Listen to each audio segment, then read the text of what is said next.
Biar lebih kenceng. Ya. Assalamualaikum warahmatullahi wabarakatuh. Waalaikumsalam warahmatullahi wabarakatuh. Dengan siapa? Nama saya Bima Firmanza. Bima. Iya. Oke, silakan Bang Bima. Sebelumnya izin memberitahu, dulu saya pernah dikucilkan, pernah dibully waktu semasa kecil. Itu sekitar SD sampai SMA. Tapi semenjak SMA waktu kelas sekitar mungkin kelas 2 atau kelas 3 ada kayak saya menyukai 2 orang perempuan. Wih. Langsung 2 Bima. Wah, mantap. Tapi mereka dulunya belum menerima.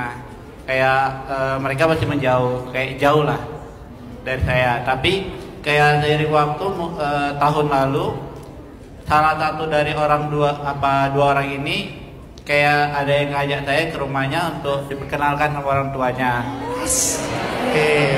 Tapi saya itu kayak mungkin masih umur juga masih muda kan, jadi kayak belum terlalu minat untuk berkenal dengan orang tuanya.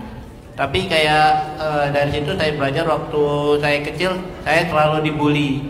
Kayak waktu itu saya itu dulu hitam. Hitam. Sekarang Gak percaya. nggak percaya suntik putih ya?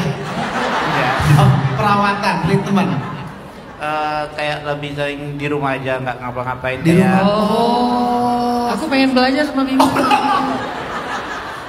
Pengen Kan- kulitnya kayak Bima, kayak orang Korea, Oh iya tuh. kayak opa-opa. Beneran dulu dibully?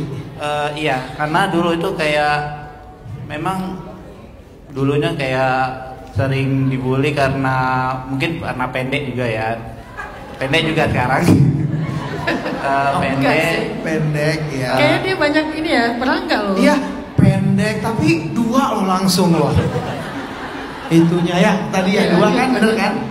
Tapi kemarin itu ada satu orang lah yang salah satu 2 orang ini yang kayak Serius. waktu Serius. lebaran ya kayak diajak ke rumah gitu. Tapi kayak, Permasalahannya apa sekarang?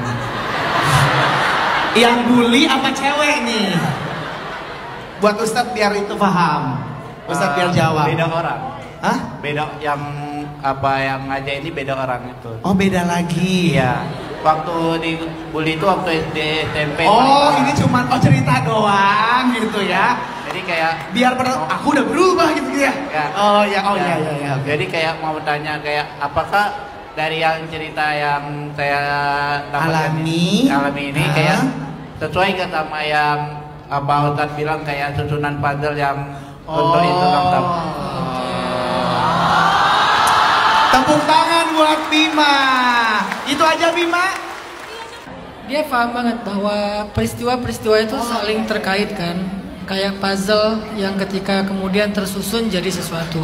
Apakah gara-gara dulu Biman sering dibully karena hitam, walaupun saya nggak percaya. Bukan karena hitam, karena dia putih kan. Karena pendek, nggak pendek-pendek amat. 165 ya?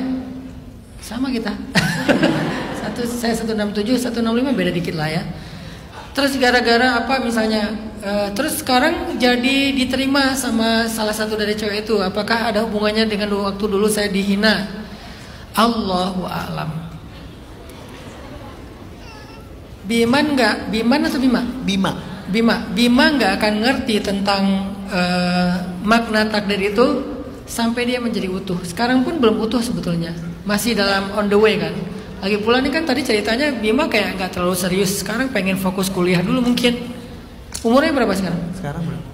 20 Ustaz. Baru 20. Dia masih pengen kuliah dulu sampai umur 22, 23, 25 mungkin ya, S1, S2.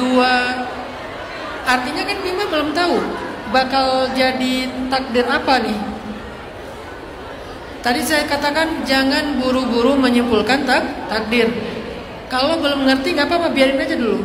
Jalanin. Dan suatu saat semua yang dulu pernah dialami di masa kecil, di masa remaja, di masa lalu akan jadi sebuah gambar yang utuh. Tapi butuh waktu. Jadi jangan buru-buru Biman. Bima berusaha untuk menafsirkan, oh maksudnya mungkin aku dibully biar sekarang diterima, mungkin, atau mungkin bukan masalah perasaan, masalah karir atau masalah yang lain, sehingga bisa jadi nanti Bima akan jadi salah satu aktivis pendidikan khusus untuk bisa menyelesaikan problem Indonesia yang sekarang di sekolah tuh banyak bullying. Gara-gara pernah jadi korban bullying, sekarang pengen jadi aktivis untuk menyelesaikan kasus bullying di seluruh sekolah Indonesia. Banyak kan, pondok pesantren, sekolah, ada yang sampai meninggal dunia. Yang dibully itu bisa temennya, bahkan yang terbaru gurunya, kan gitu kan ya. Jadi Bima dengan masa lalunya, mungkin Allah pengen ngajarin sesuatu yang membuat Bima lebih punya ikatan emosional. Karena saya pernah ada di situ misalnya. Kayak sekarang, saya karena dulu adalah anak orang miskin, susah sekolah, akhirnya saya bikin sekolah gratis. Kenapa saya bikin sekolah gratis? Selain tadi ditolak ngajar, ada faktor masa lalu yang lebih jauh lagi. Saya adalah orang miskin yang ketika mau masuk SMA, kakak saya yang meninggal di tsunami Aceh itu disuruh pilih sama emak. Siapa yang mau lanjut sekolah? Saya atau kakak saya? Cuman boleh satu karena nggak punya biaya. Akhirnya kakak saya ngalah, adik aja yang sekolah, kakak di rumah aja kata dia. Dan dia meninggal dalam musibah tsunami bersama ibu saya di Aceh, ibu kakak yang paling berjasa dalam hidup saya. Dia ngalah demi saya. Kenapa? Karena orang tua nggak mampu menyekolahkan. Akhirnya kita harus memilih adiknya atau kakaknya. Akhirnya kakaknya yang ngalah, adiknya yang sekolah sampai saya ke Al-Azhar Kairo. Dia yang ngalah. Sehingga energi itu membuat saya nggak boleh nih biarin ada orang yang nggak sekolah gara-gara nggak punya biaya. Bikin sekolah gratis. Konsepnya tetap internasional, nggak boleh mentang-mentang sekolah gratis adanya, nggak mau saya. Gratis tapi yang terbaik misalnya. Itu ada hubungannya dengan masa lalu. Nah Bima mungkin ada faktor-faktor kayak gitu, tapi akan tahu nanti, nggak sekarang. Jadi kalau belum ngerti nggak apa-apa, jalanin aja dulu. Jangan terburu-buru menyimpulkan. Allahu a'lam.